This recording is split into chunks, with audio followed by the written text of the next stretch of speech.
Hello everyone, Minute Plus Meditation here, Wednesday, July the 12th. First reading, we're continuing with Genesis. It's the famous incident of Joseph and his brothers come to Egypt. When Joseph saw his brothers, he recognized them, but he treated them like strangers and spoke harshly to them and put them all together in prison for 3 days.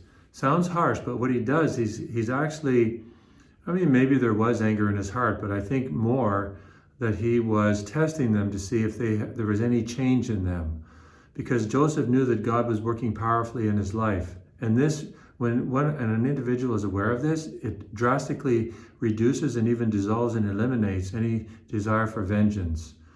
But he does want to see if they've changed, if they've improved. So, and he begins to see that they have, in fact. So I'm down further in the reading. Then Reuben answered them, "Did I not tell you not to wrong the boy? But you would not listen, so now there comes a reckoning for his blood." They did not know that Joseph understood them, since he spoke with them through an interpreter.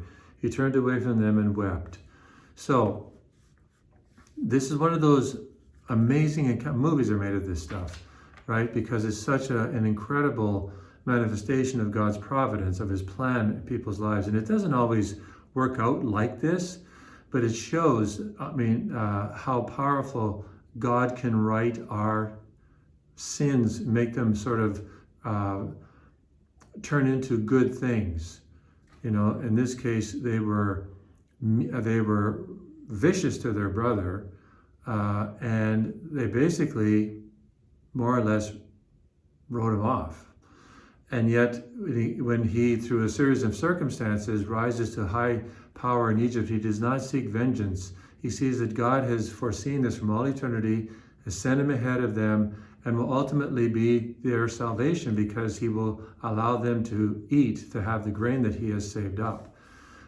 So this is something for us to reflect on, because we can't see the forest for the trees. We have to act on faith. And it's really tough to do this, to act on faith. But that's what the Lord calls us to do. We don't see everything. Joseph didn't see everything when he was in prison. He did, and the brothers didn't see everything, when they acted so uncharitably and viciously towards him, selling him to the Ishmaelites and so on. But God sees all these things, and you and I need to be faithful to prayer, so that we don't become embittered and caustic and negative and give in to sin, but really strive every day to do what is right, what is according to God's will. Okay, over to the gospel. Matthew chapter 10. Jesus summoned his 12 disciples and gave them authority over unclean spirits to cast them out and to cure every disease and every sickness. And then it names the apostles: Simon, also called Peter, and his brother Andrew, James, son of Zebedee, and his brother John, Philip and Bartholomew, Thomas and Matthew, the tax collector, James, son of Alphaeus and Thaddeus, Simon the Canaanian, and Judas Iscariot, the one who would betray him. The one comment I'm going to make here is just going over the names of these apostles. They are so different from each other.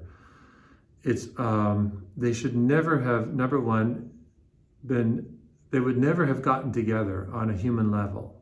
These are not the type of people, some of them would have, the two sets of brothers perhaps. But Matthew, the tax collector, and then Judas, we don't know much about his past, but they're such an unlikely band of brothers, as it were. But Jesus calls them together. Jesus forms them. He keeps them together.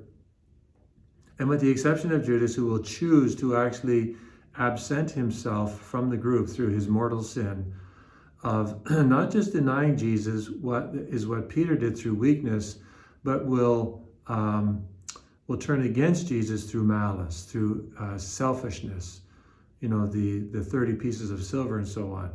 And he will choose to do that of his own free will, but Jesus will form them and keep them together and actually draw them to love each other as brothers. Well, Jesus can do that for you and me as well. Many times there's natural love between human beings, which is wonderful and great, but it also can be very limited and can be really harmed by all sorts of misunderstandings and so on. But if we turn to Christ, he can accomplish in our lives great things. supernatural realities through his power, just as he drew these men together, kept them together, and then sent them out into the whole world to proclaim him, to talk about him. So be grateful for the human affections or bonds that you have, but rely upon Christ and ask Christ to help you with your ties and relations and bonds that you have. And when things go awry, when misunderstandings occur, don't forget, turn to the Lord and ask him to help you with the power that only he has. If he can cast out demons, then surely he can help you and me mend our wounds. But this is only possible if we're united in him. God bless you.